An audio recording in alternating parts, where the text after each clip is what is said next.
What is up, guys, and welcome back to another video. In today's video we've got the GLE 450 and it's a bit like a stormtrooper.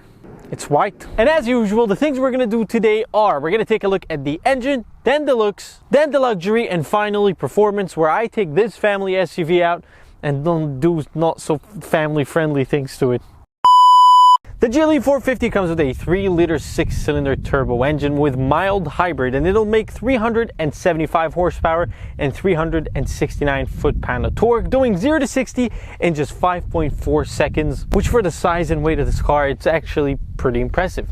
One front. Take one front. And now we move on to looks.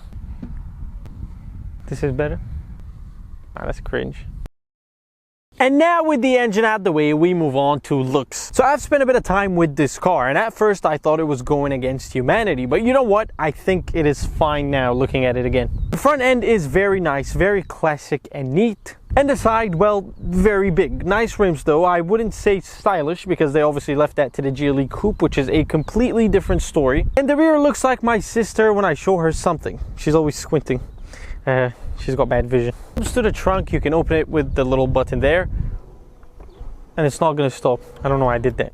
But anyways, as mentioned, it is an SUV, so obviously you're going to get a whole lot of space. Surprisingly, no buttons in there that will raise or lower the car or any of these things we're seeing on Range Rovers and other big name brands, but you do have a button to close the trunk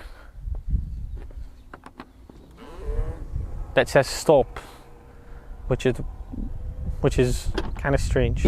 And when we move on to the rear seats, you've got plenty of legroom and headroom. You get a lot of leather, but there is some plastic that's pretending to be leather. You got heated seats only in the back, a cup holder, and some storage space that I can't think of much that would fit there. For the middle seat, if you put it down, you do get a couple of cup holders. Alright guys, now that we're in the front seats of the car, let's talk about the main points. You get 4 AC vents right next to each other, which is different but quite nice. The infotainment system is like nothing else. It's full of cool features, and when you bring your finger close to the screen, it kind of moves with you, which is unbelievable. The infotainment system can detect that, which is unheard of. You also have a cute little performance display, which will show you all the performance-y things. And you've also got various massage features, which are incredible. One of the many options you have is something called a workout cushion, which will massage your bottom. And no, I am not joking. And in terms of drive modes, you have off-road, eco, comfort, sport, and individual.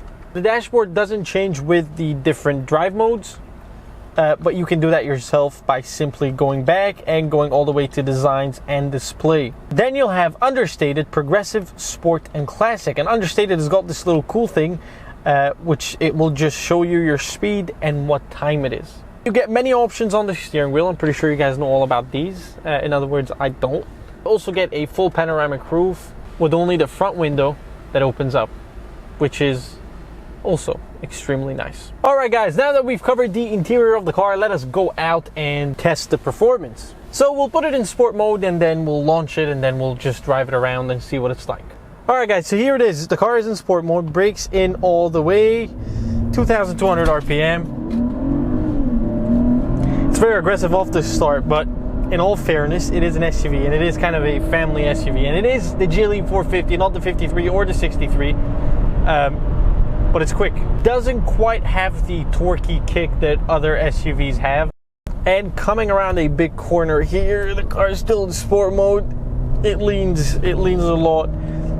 The Range Rover Sport and the Range Rover SVR have this cool thing where they don't really have that much body roll in them, which does definitely give you a lot of confidence. But this, in terms of going at higher speeds, it definitely gives you the confidence to go ahead and do that.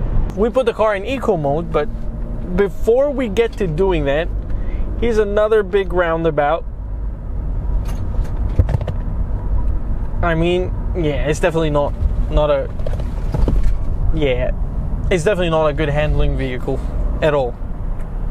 Far from being a good handling car. So we've been over most of what's important about this car, and it is kind of a quirky looking car, and it drives in its own quirky way as well. You know, I like the way this car looks. I think it is a bit of it's a different looking car. Nice interior, it's got a nice looking exterior. Fuel consumption in this car is really good. This has been the GLE 450. And with that, I hope you guys enjoyed today's video, and if you are new here, don't forget to subscribe, and if you happen to have any other questions about the GLE 450, comment down below and we'll answer them for you. I will see you guys in the next video.